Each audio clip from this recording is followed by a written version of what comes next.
Hello and welcome to another video. In today's video we're going to look at how you mount seat sliders and bucket seat brackets or side mounts to your simulator. It's a question that we get asked all the time. It's not rocket science, but it's fiddly, it's annoying, and it's one of the trickier jobs that you'll come across when you're building your sim rig. Okay, so we're using the SimLab P1X chassis for this demo, and what we're going to need is obviously the side mounts, the sliders, and the tools to fit them. So just Allen key, single Allen key, your nuts and bolts, the handle, and a screwdriver might be handy as well. So first things first is we want to get the alignment somewhere close. So on a P1X, if you mount the corner brackets on the inside, can give you a kind of a neater, tidier look. It can be a little bit more awkward to adjust them if you need to, but that's where we tend to position them. And as a rough guide for most standard bucket seats, Spark OMP, Kobu, whatever, get your 40 by 40 profile and line it up just with the edge of this corner bracket here on the front and on the back, and leave these loose so that you can adjust them and move them around.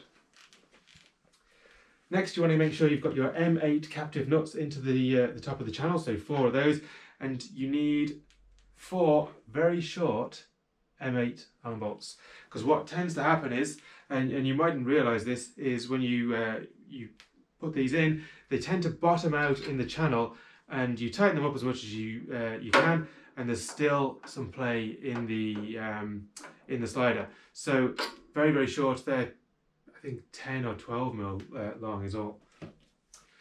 So there's a bunch of different slider brands out there. Sparco, OMP are really popular ones. These are our own ones. They're very, very similar. And there's no right or wrong way to mount these, really. You can mount them either way up. You mount them one way, the handle will move with the seat. Mount them another way, and it won't. So the way that we're going to mount these is so that the handle does move with the seat. And what you want to just make sure you do is that the handle pulls upwards when you pull it, rather than trying to push it down, because that's completely unnatural. So the way that this releases is you have a kind of a pivot, a spring mechanism here. So if you push this down, you can see it goes down at the back, it goes up at the front. So we're going to put these on this way. Okay. So what you need to do is push down the release mechanism and expose the front end of this so that we can bolt the front end down. It doesn't really matter where exactly on the channel you position this. Just try and get it somewhere in the middle, I guess. Around about there is right. It doesn't matter which hole you use, and you don't need a washer here. You're going to just use the short Allen bolt, and because a washer, generally speaking, doesn't fit into the channel. So, okay, compress the release mechanism, pull that back, get our captive nut into the right place.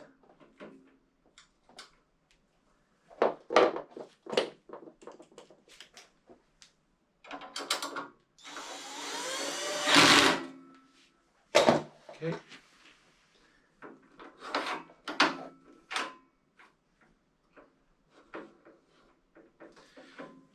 And then do the same on the other side.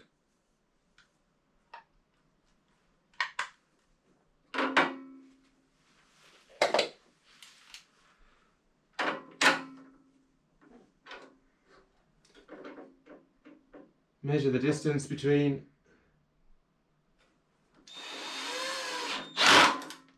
point at the front .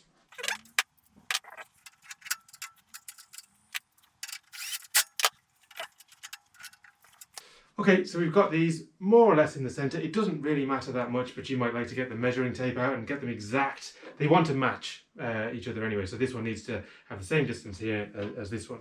Otherwise you're going to have trouble with the mechanism kind of binding and stuff like that. So just make sure they're kind of somewhere close.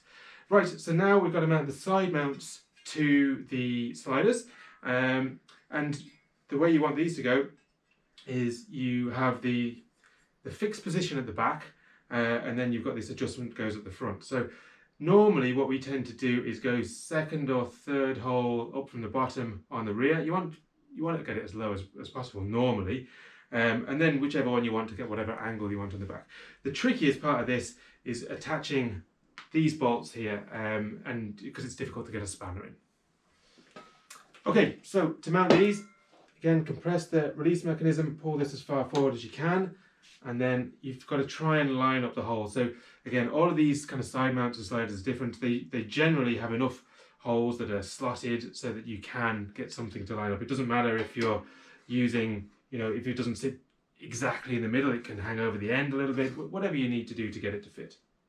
So this is the trickiest part of the whole job. So getting these to line up and then getting the nuts and bolts in place. So we've got this one and this one lined up here. Take your M8, use a nylock if possible, and slide that under with your finger, hold that in place, hold the bracket in place with your thumb, get your bolt and your washer, and then just finger tighten those. And then, if you can't get a spanner on this, which you often can't, because there's not enough room, for example, I can't get a ring spanner in there. If you've got a smaller open-ended spanner, you might be able to. What you can do is get a long flathead screwdriver, wedge that in. Now this is not the most elegant or advanced way of doing things, but just get it started. You don't have to fully tighten this yet. Oops. So we've still got some movement there, but we should be able to slide this backwards and forwards now to get the rear one in. Okay, same process on the back. Nut bolt washer.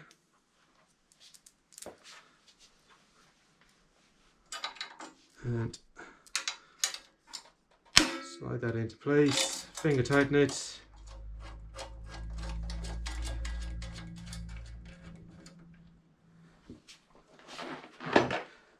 Can we get anything on it at the back? No, we can't. You might be better off getting that with a socket if you can. And what we want to try and do is position this, make sure it's not too kind of crooked or anything like that, just get it nice and centered. And this is the tricky bit, actually getting that to stay in place.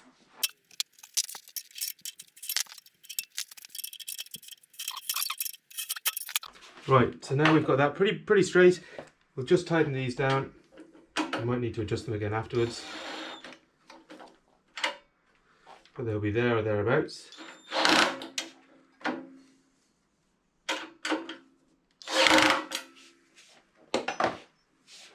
So just check that everything's sliding as it should be, and it is.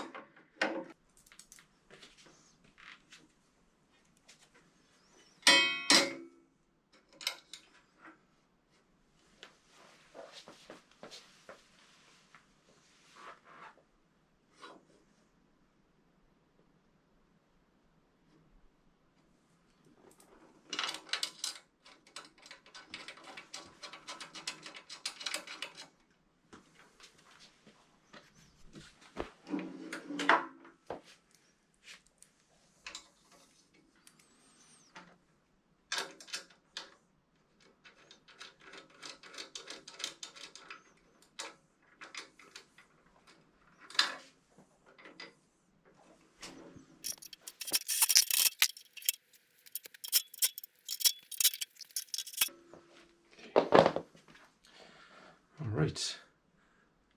Okay, so they're all tightened up, and now we'll just get these back into the center and find our handle.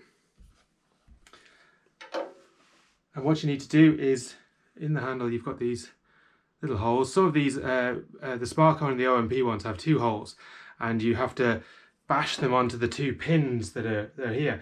The reason that these are different and in our opinion are better is that they have this kind of fork here which stops this arm from popping out, which happens with the other ones, the Sparco and the OMP ones. So that's why we kind of prefer to use these. Pop that in on that side.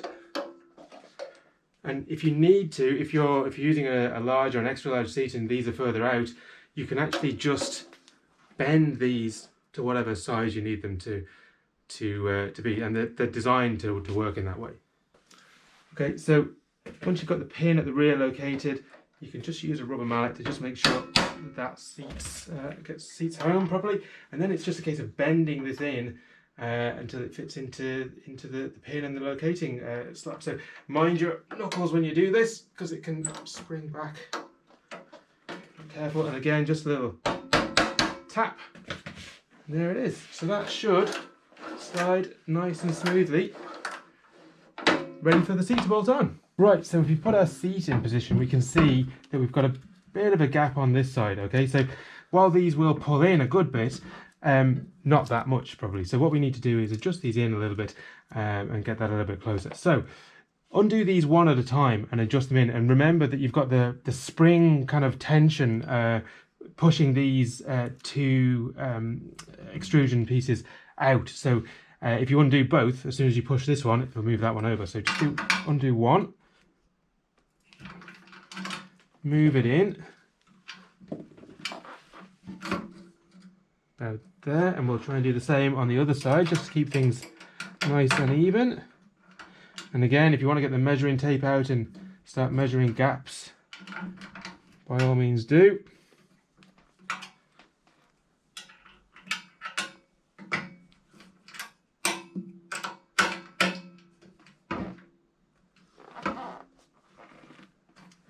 Okay, so that looks pretty good. You don't want it too tight because you'll start scratching the fiberglass on your seat if you have these too tight and they're rubbing. So leave a centimetre gap kind of thing between the two. Half a centimetre each side would be fine.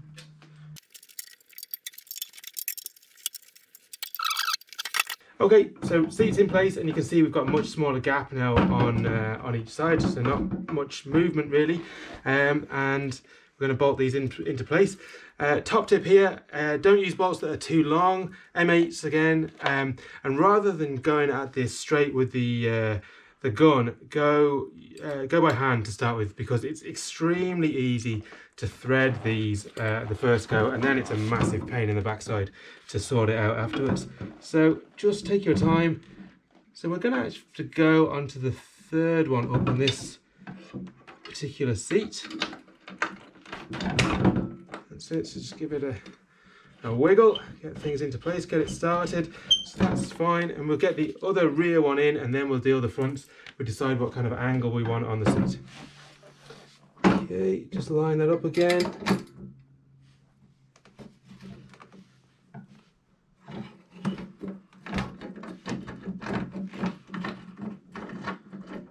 And another tip, don't tighten the other side too much, because that pulls the seat all the way over, and then you can't get enough length on this bolt to get it into the thread. So just a few turns by hand. Now we can do the front. Now, to find the position that you want here, it's really personal preference, but second or third one down generally tends to be where we mount them. For guys doing kind of rally or GT stuff, you probably want a more upright seating position. If you're into Formula stuff, you might decide to go a bit further back. So we're going to go with this one. Just the main thing really here is just make sure you're using washers, because if you do adjust it and you don't use a washer, it leaves a really nasty mark on these side mounts. So yeah, that's that. And again, just a few turns, we'll do the other side, and then we'll tighten them all up. Now, this is a typical issue that you will find. This one doesn't quite line up, so this is why you leave everything loose.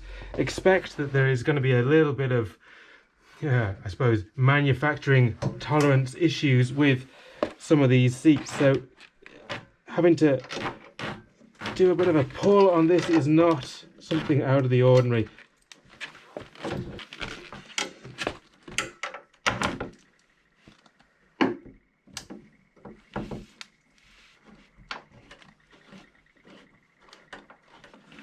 Okay, right, now you can just whiz around the whole lot and zip them all up.